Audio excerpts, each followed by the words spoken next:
Hi, I'm Ronald Docie Sr, otherwise known as Docie Lajos if you're from Hungary, where half of my ancestors are from. What I'm about to share with you in this next presentation are some of the highlights of the lessons I've learned in the last 45 years as an independent inventor, successfully marketing an invention, and helping other inventors to license and market and commercialize their inventions.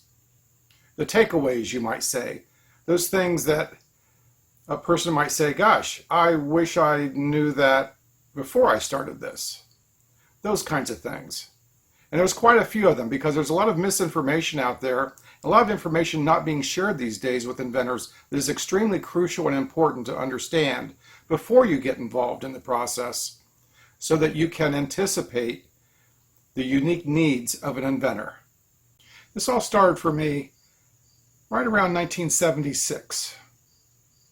I had graduated from Cincinnati College of Mortuary Science after attending Ohio University and was serving as an apprentice funeral director and embalmer. One day I was driving a hearse on the highway and I went to change lanes. There was a car in my blind spot in the left lane. And I started to change lanes and then saw a car out of my periphery and swerved back and said, why doesn't someone come up with an invention to stick a little mirror on your existing mirror that angles over so you can see a car in your blind spot? Well, I didn't have any experience with invention, no schooling, so I started asking people, what do you do when you have an invention? Well, to make a long story short, I ended up finding a patent attorney. I ended up attending the local Inventors Club's annual Invention contest. Does that ring a bell? I made a little display and presented it to people who would walk by. And one of the people who was giving a speech, who was a successful inventor in his own right and created a company in that town of Columbus, Ohio. And so I was very impressed with his speech. I invited him to come over to my booth afterwards. And he did. And he was impressed with my little invention and invited me to come to his office to meet the following Saturday. Well, that ended up being an every Saturday morning meeting for the next 3 years. And in that process, I was offered a job in his company as a marketing manager and customer relations person, while he and I met on Saturday mornings and planned the advancement of my invention. From patenting to prototyping to having it manufactured. He funded it. I licensed him the rights and assigned him any rights that came out of my involvement in the project. And of course I had an arrangement where I would receive royalties on the sales. To make a long story short, within 3 short years, at the age of 24, my invention made it on the market and started producing royalties. And from those royalties, I did things like race cars professionally and many other things for a while. But then I was pulled back in the field of invention. I was living in California, living the fast life of racing and promoting the world's fastest limited production automobiles. When that company was on the verge of going belly up, I met an inventor who had a very interesting invention, who was funded by an investor in Canada. And his project went quite well, and I ended up being his marketing manager. Well, to make a long story short, that company went belly up in about 6 months. And then I started working with another inventor in California. And guess what? Yes, about 6 months later, that project went belly up. I moved back to Columbus, Ohio, and started working for entrepreneurs that had invention-based businesses. And one after another, I would work for different companies that the average life cycle of the company, starting with a new product, was about 6 months. It was almost like clockwork. It's 5 months, I'm not going to have a job in another month. And it rang true. So after doing that several times, well, I delivered pizza. Just for fun, because it involved driving.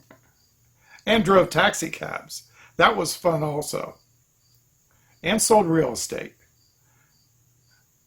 And met another inventor, a nice high school teacher out of Strongsville, Ohio, had a very interesting invention. And I said, you know, I think I'm maybe ready. It's been long enough since I've been bitten. I think I'm ready to get back in the invention game.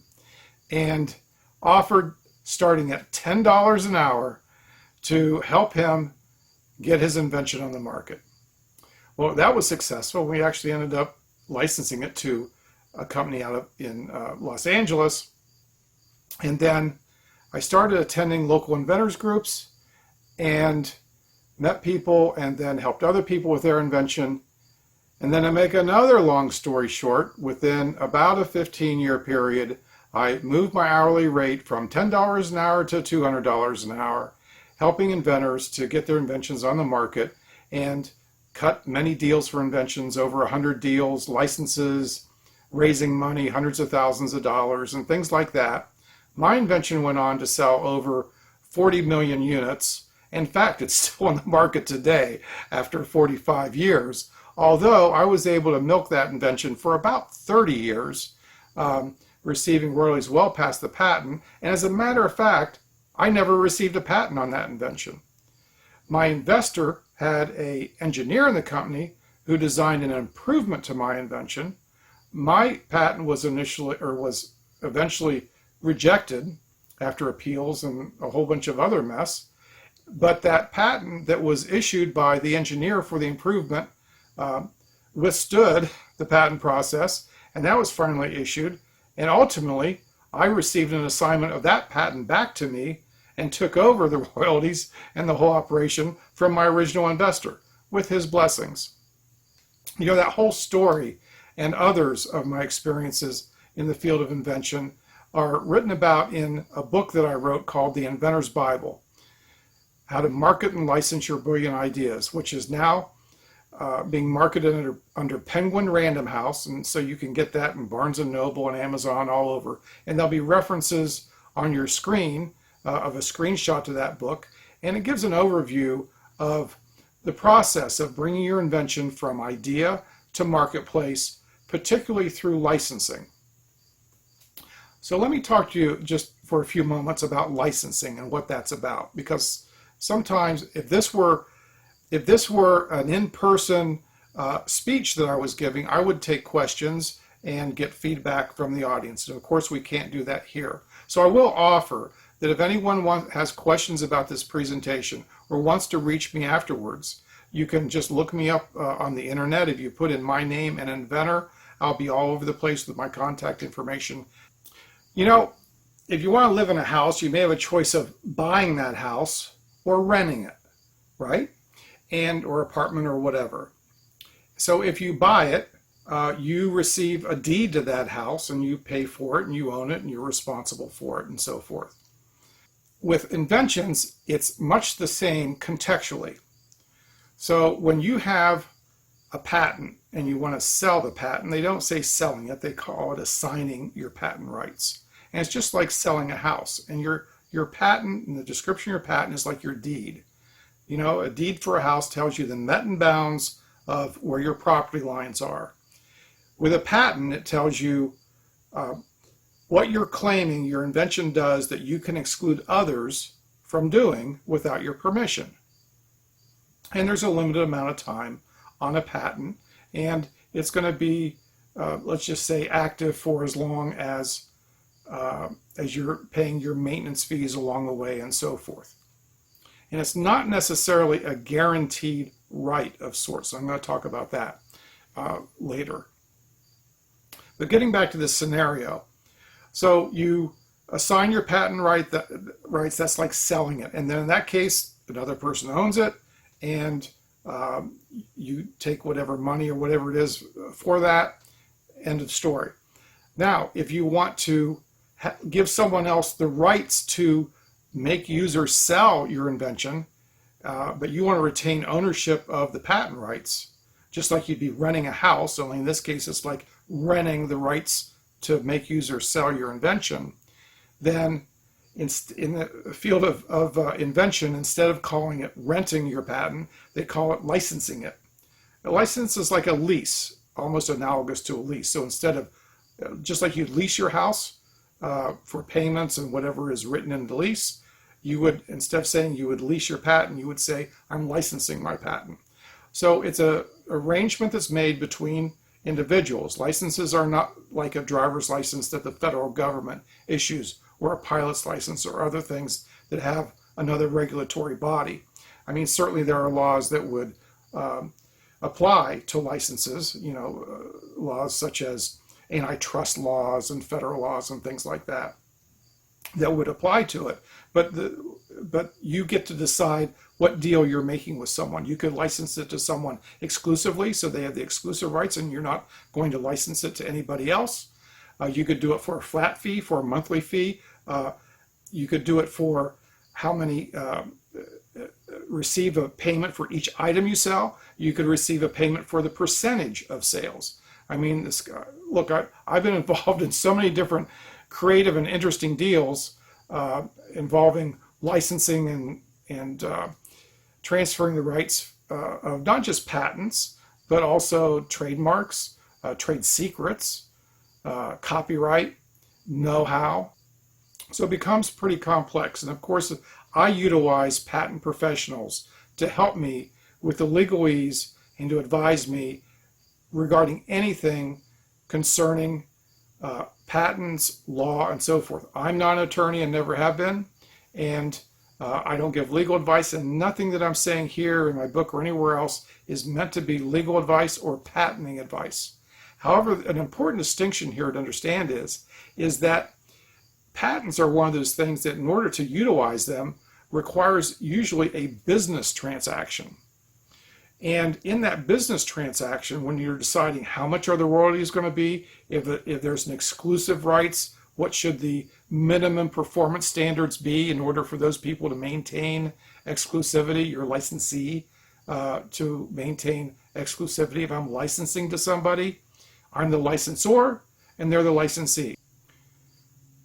Now, this phenomena of the necessity for some kind of legal or patenting advice, and the necessity maybe for some market advice, as well as licensing advice, has created a conundrum of sorts.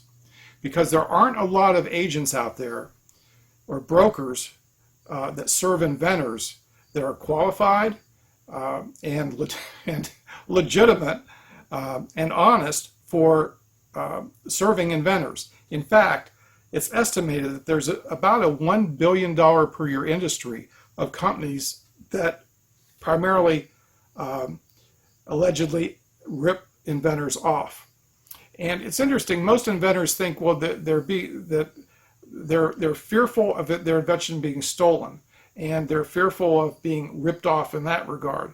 But in reality, these companies, just speaking of the companies that are making money from selling services to inventors, actually the ripoff comes from what they charge you and the way they go about business in charging you fees for what you think you need in the way of prototyping, maybe presentations, maybe submissions to companies and things like that, that you'll pay $10,000, $20,000 for, maybe in addition to paying that much even for a patent. And before you know it, people normally come to me after having spent $30,000, $50,000 easily in this process, just initially, not counting research and other monies that they've spent along the way. And at no time up to that point have they vetted it to see if there's a potential market for the invention. Now, why would that be? Well, I think the Talking Heads song, Stop Making Sense, should be the theme song for inventors, because almost invariably inventors come to me making perfect sense, saying, I have an invention that helps save lives, it helps save billions of barrels of oil, it helps save pollution, it helps people's lives, it helps people extend their lives, and all this, and they never make it on the market. The market is fickle. Now, someone can bring me something that is more convenient or more fun, something that's another piece of plastic, and has an educational value and maybe silly, but because it has educational value, I'll take it on. It has to have some inherent value to people. I just don't market another piece of plastic in the world just to put plastic in the world. It has to save plastic from going in the world or help lives and so forth. And so it's made it interesting for me because the inventions I really like to do the best with sometimes, well, invariably don't do as well. And the inventions that are less significant but have other angles to them end up making it. Well, that's been my 4 decades of experience, and I know other brokers in the business, and that's pretty much their experience also. The fact is that just because you invent something that makes sense and helps people doesn't mean it's going to make it in the market or be embraced by the market or be accepted by the marketplace. So how do you know if you have an invention that from a commercialization and marketing standpoint makes sense or not? Well, for one, that's what the Inventor's Bible does, is teaches one method of helping to determine that, even on a shoestring budget and in fairly short order. So in less than the time it would take for you to do your patent application, you can actually do a fair amount of market research or market due diligence to learn about your marketplace and learn about the potential markets, and many other aspects about it without ever revealing the patentable subject matter or trade secrets of your invention. And most of the time I do it without revealing the invention at all, which is another story. And part of that process is taught about in the book, The Inventor's Bible, as well. Certainly we don't have enough time in this keynote to go over the complete how-tos to do that. So what I want to do instead is share with you some anecdotal stories about some interesting things that I've run into that might surprise you in real life scenarios of the process of getting an invention on the market or not. And also I want to highlight to you some very important obstacles in the field, and a lot of misinformation is going on out there in just the general news and the marketplace, and funneled many times through patent attorneys who inventors go to seek advice on the market side because they don't have anyone else they can trust. And to ask a patent attorney to assist on the marketing side generally is, I'd say 99% plus of the time, is like asking me what you should do in filing your patent application or how you should write your patent. And so there are specific expertises here, and sorrowfully there are not enough people to adequately serve inventors to do the kind of work that I do. And I'm in the process of looking at transferring my business to an entity that can take it and scale it up and run with it, since I'm towards the end of my life cycle in this business, and so that other people can learn how to do this. One time I had a person in a company come to me and explain to me that they had about $150 million wrapped up in this particular invention project. They were a division of a multinational company, and they were looking at starting in a new direction with new products. And all of a sudden, out of the blue, they got notice from another company to cease and desist or stop because they asserted that the company who came to me was infringing the patent, infringing this other person's patent, and they didn't particularly appreciate that. Well, obviously, this company that came to me didn't even know about the other patent. They were kind of blindsided. But what they said to me was, look, we have patents on this. So how is it that we aren't free to use our patent and someone else can come to us and tell us to cease and desist because they own the patent rights? What's that about? Well, let's add to this, because this has happened so many times, and it happens all the time. This basic misunderstanding, even with people in high level in companies.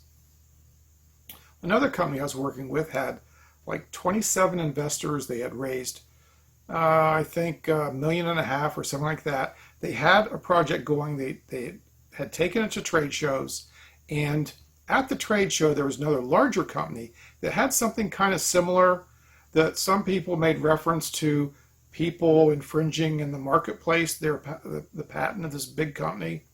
But then these other companies were selling it, and plus this person knows my client was selling it too. And they thought it was sufficiently different, and so they think they're in the clear. So I look at their patent and review the claims of their patent and look at this other company's patent and ask them very pointed questions about, well, how is it different and so forth? Because it seemed to me that my client may very well could be infringing this other patent. Well, my client said to me point blank, there's no way, because we received a patent. So we received the patent on it, then that means we got a clear light to operate with our invention, right? Well, wrong, wrong, wrong. It doesn't work that way. So let me explain. It's a very counterintuitive process that if you're going to be in this business, it's good to know right off the bat how to deal with this. And I'm going to use an example here. Let's say that you're Thomas Edison or Tesla. Take your pick. Let's say, I'm going to make this very simplistically. This is not historically accurate now. Let's say that you were the first to invent the light bulb or create electricity. We could go back to Benjamin Franklin, but we're just going to keep it simple. I'm Thomas Edison. I invented the light bulb, and I'm claiming the first device that utilizes electricity to produce light using, say, a current or whatever. So I'm making light. Now, you, Mr. or Miss Inventor, come by a few months later, or maybe you're Tesla, and you say, you know what? Edison's invention is all fine and good, but it only lasts for 3 seconds. I can put this in a vacuum. I can change how the electricity goes through and so forth in such a way I can make it last for 10 hours. And this is a vast improvement over what they're doing. And plus, I'm introducing new elements that they hadn't anticipated. Well, the patent office says that if you have something that's new, useful, and non-obvious, then that's part of the criteria for you qualifying to potentially receiving a patent. New, useful, and non-obvious. That means you have to come up with something that Edison didn't come up with. So you get a patent on creating light with electricity and adding these other elements to it. However, as long as you are at least including all the elements in there of Edison's patent, which is electricity, light, and using a current, as long as you're using all of their elements and just adding to it, then in order for you to practice your invention, you have to then get permission from Edison or not legitimately do it. I mean, would it be fair to Edison, or would it be fair to you if once you came up with your invention with light and all those elements and all the elements that you add to it, that someone took what you had and just added to it a derivative of your work and say, well, since we came up with a derivative, then your rights are gone. You have no right to what you conceived. No, it doesn't work that way. And the patent office doesn't get involved in that quagmire or that shooting match. So it's not like the patent office is required to notify you that you might, when your patent issues, that it might be, the product of your patent may be infringing another patent. Most of the time, people don't have an attorney do a freedom to operate or freedom to use opinion, meaning I'm free to use and operate my invention, patented or not, in light of all the other patents out there. Most entities don't do that unless they are further along in the process. There's a larger investment coming in, and then there's more on the line where that would be significant.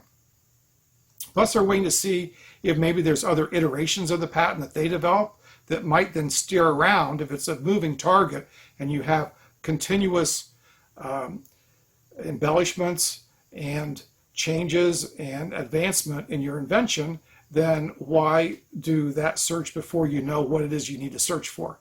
And there's a very good reason for this, because last estimates I have from attorneys that to do a freedom to operate or freedom to use search costs more than getting a patent. I mean, those searches can go to $20,000 to $40,000 because there's not only do they have to read into the claims of the patent and maybe the docket, the file docket of the other patents, but then when they render an opinion to say, okay, you're clear, we've looked at all the art and so forth, and they miss something or they don't get it exactly right, then it's possible you may have some recourse over them for advising you the wrong way. Because if you go off and get investors to spend, invest millions of dollars, and you spend some hard years of your life with something only to find out that you get a lawsuit for infringement later, needless to say, you're going to be coming back to an attorney if they miss something when they gave you the opinion and the green light. So how do you reconcile this? Or how do we reconcile this of not just crawling in a hole and not coming out because of all this vulnerability as it relates to patents and the kinds of money you get into just to find out if you can operate? Well, there are ways that you can reduce the risk involved in that in how you do your patent search. And you see, in a patent search, generally you're asking a patent attorney or a searcher to look at all the prior art and so forth, all the other technology out there that's published and maybe patented, to make sure that what you have is indeed new and non-obvious and novel, and that it's not just a combination of what two or three other inventions thrown together that someone learned in the art could put together, then it wouldn't necessarily be patentable. So that is a patentability opinion to say, do you think my invention is patentable? And then that's a moving target too, because today it may be patentable, and when you find out that there's other prior art, or the patent examiner finds other prior art, then all of a sudden it may not be patentable. And so that's a moving ebbing twain target as well. Well, there's an answer for this. And if you give me a moment, I'll even think of it. I'll even think of what the question is. First of all, you can't do too much searching when it comes to looking at prior art, what other people are doing in your field, looking at other patents, research papers, and so forth. There's an old saying, measure twice, cut once. That's a carpentry saying, and you can imagine what that, if you measure twice before you cut once, because once you've cut, if that leg's too short on the chair, you got to put a new leg on. You can't add length, and that is true for in the field of patents and inventions as well. So the measuring twice aspect is your searching. So in other words, before pulling the trigger for accepting an investment or maybe investing in a patent and so forth, it's good to not do the ostrich thing where most people come to me saying, well, I've never seen anything like it. Well, yeah, give me about 20 minutes and maybe I'll come up with your exact invention with a little bit of internet research. As such, I advise doing multiple searches, frequent searches, and do exhaustive searches, broad searches, so you really understand what's going on in your field and collect everything that's even close to what you're doing, and even in tangential fields where your invention may be referenced in other areas of art besides the primary art area that you would say file a patent in.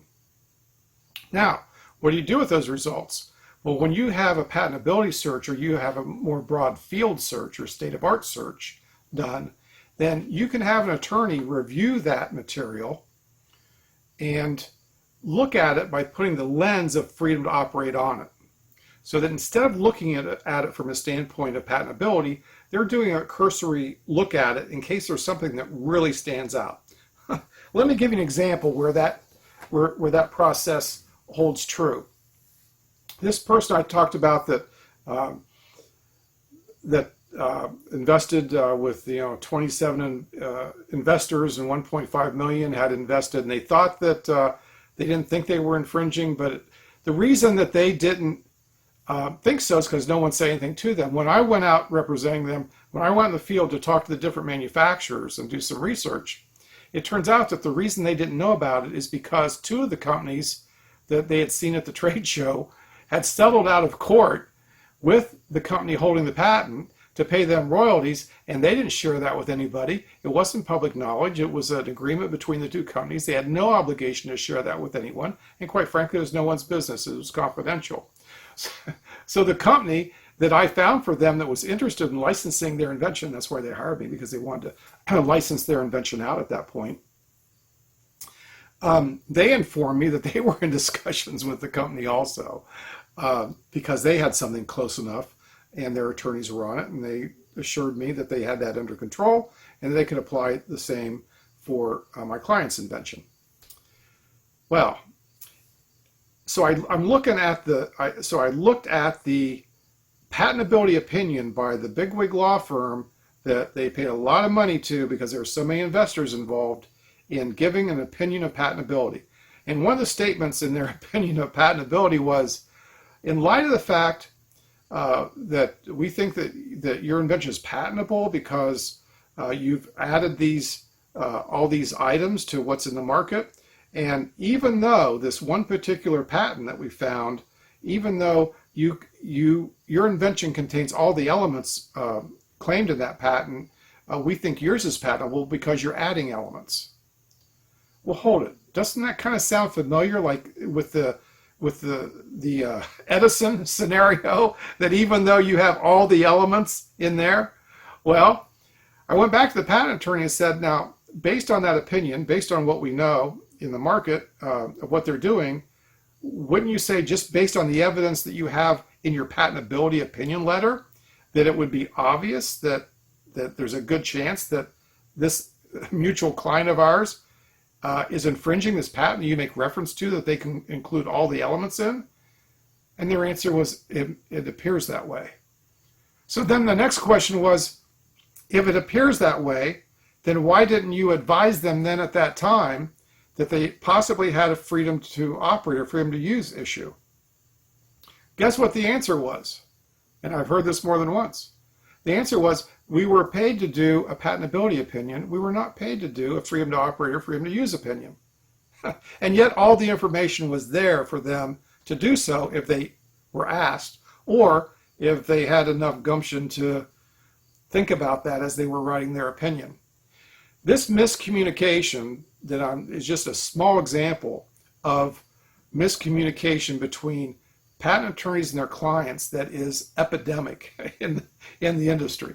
It is so epidemic that at one point in time in my invention career, over a 7-year period, I created 54 unique live 1-hour continuing legal education credit class courses for patent attorneys marketed through Thomson Reuters West Legal Ed Division.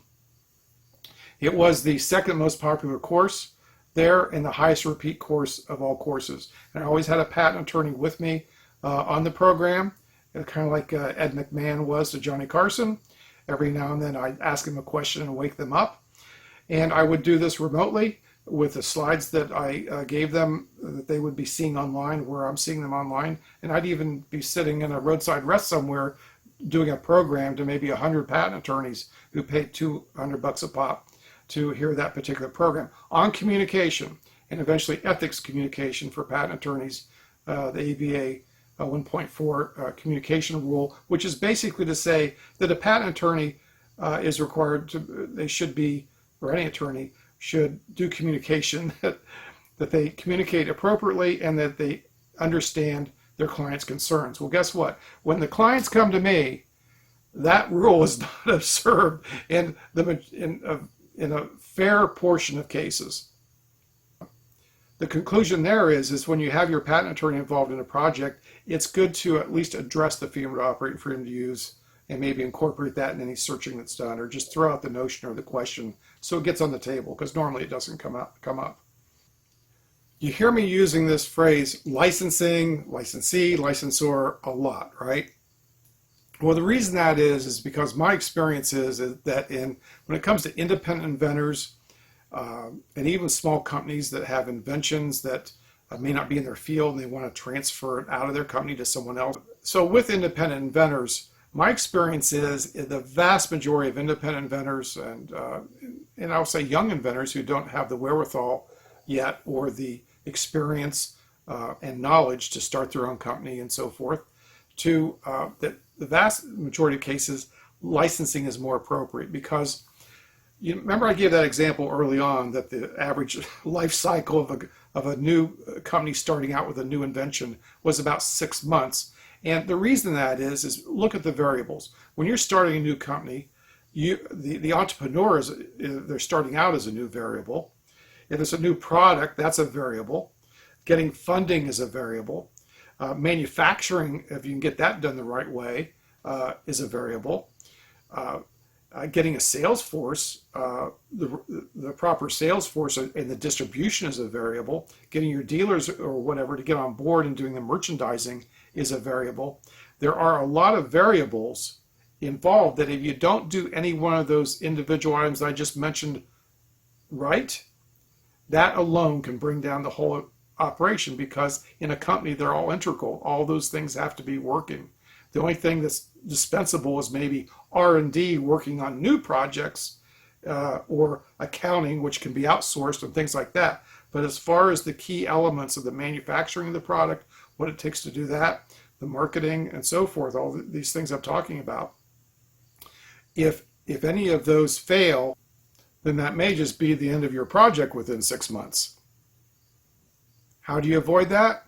Well, that's the advantage of licensing. Because when you license your invention, basically you're utilizing your intellectual property, whatever that may be, whether it be your design or utility patent. And, a lot of people talk negatively about design patents. And quite frankly, the last big deal I did, which was a 1 million unit per year minimum performance deal last year, was all done based on design patents. With heavy negotiation with major attorneys. So whatever your intellectual property is, you're going to then transfer those rights and receive some kind of remuneration for having done so. When you're doing that, basically you're getting your invention to be in the cog of a wheel it's already rolling. You're just an extra cog in that wheel. The company you're licensing to, hopefully, if you're qualifying it right, is going to have the marketing force. They're going to have the manufacturing resources. They're going to have the engineering expertise, any additional research that needs to be done. They're going to be financially solvent enough to be able to put money into the development, the merchandising, the extra marketing, and so forth. They're going to have an adequate sales force to put it where your invention gets to go to maximize its use to where it's valuable. So the key in licensing is identifying the appropriate licensee, identifying the appropriate entity, the very best and optimum entity that you can, that is going to take your invention, love it because it's right in their market position, and take it under their wings and run with it. So you've taken out all those variables that you would have to go through as an entrepreneur. They're taking out the variables of investment, of the marketing channels, the distribution, the manufacturing, the engineering, all that. They're taking that off. So the primary and maybe only variable that you're bringing in then is your product or whatever iterations are developed from your product or technology. At that point, you as a licensor can concentrate on doing communications with the company to support them in their efforts by maybe looking at what they're doing and seeing how your invention can be better integrated within their product line, maybe attend trade shows for them to do outreach, maybe in that process learn from their engineers, scientists, or marketing representatives of a trade show, nuances of the market, so that then you might be in a better position to bring on new products or new iterations of your invention to add to it, because once you have a license and you have a cash flow going, when you add to that, you can do so more seamlessly with a company that you already have a relationship with.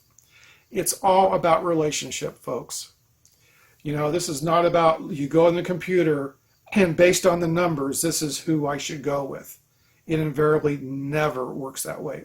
Invariably, like almost never. Like maybe you could do it that way, but maybe 99% of the time not. It's about people influencing people. It's about finding a person in a company somewhere or in an operation that's going to take your invention the next step, that really appreciates and sees the value of your invention or your research or what you're doing.